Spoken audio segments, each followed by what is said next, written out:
Morning, everybody. Morning. Morning.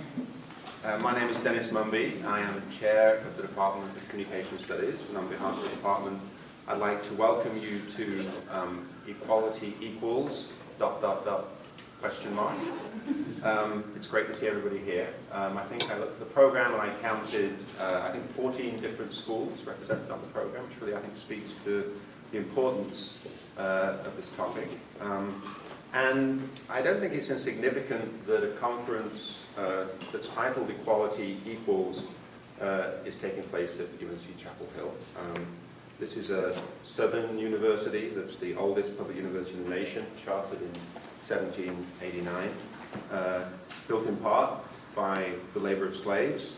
And in the last 70 years, under the leadership of presidents like Frank Porter Graham and Bill Friday, has remade itself as a progressive institution that takes seriously its role as the university of the people, and that takes addressing problems of inequality and social justice as a core part of its mission. For example, through the Carolina Covenant Program, we are one of only 2 institutions in the nation that meets 100% of student financial need. 38% of tuition dollars go to student aid, and 65% of Carolina students graduate without taking out student loans. But like a lot of public universities, we face very difficult times. Only 18% of this public university's budget actually comes from public funding. We have a current governor, who believes that a public university that takes taxpayer dollars has no business offering courses like, programs like gender studies. Liberal arts, humanistic education is under threat in some ways and framed as an elite pursuit. And we're told that we should only be offering courses that directly translate into jobs for our students. But in many ways, I think it's precisely this kind of conference that gives the lie to that easy sort of cause-effect argument. It's a conference where I think humanist and perhaps even post-humanist ideas can productively challenge and expand the terms of debate around important issues like equality and inequality.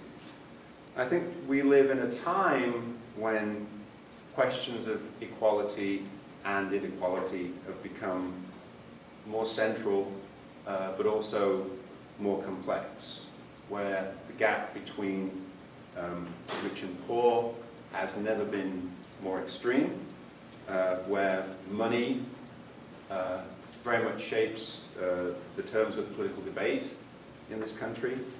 But we're also in a time where movements like Occupy have legitimated and brought into the mainstream debates over the nature of capitalism into the 21st century. And it seems that it's a long time since we've been able to have those kinds of debates legitimately.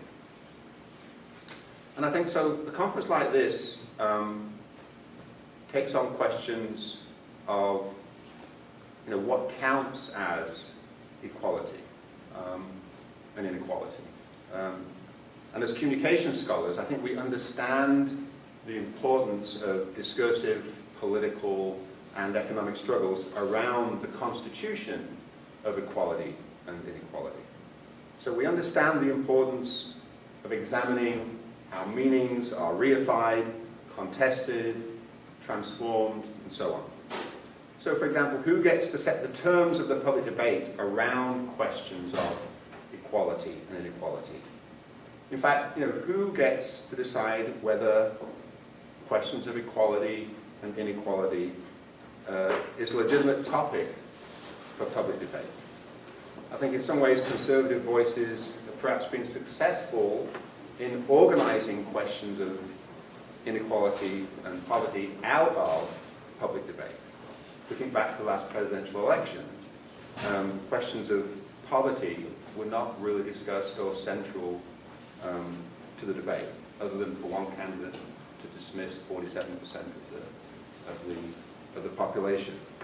So I think conferences like these are incredibly important in expanding the terms of the debate around questions of equality and inequality, and enabling us to kind of perhaps think otherwise around these issues. Before I step aside and let you folks engage in discussion, let me thank a few people. First of all, let me thank the Institute for the Arts and Humanities for providing the space for the conference. Let me also thank the Nelson Schwab Say Yes Fund and the IH for a $3,000 grant that helped to fund the conference. I'd particularly like to thank Armand Towns for being the principal mover and shaker behind the conference. Looks like Armand has stepped out of the room. I'm not supposed to give him a round of applause, but maybe in absentia.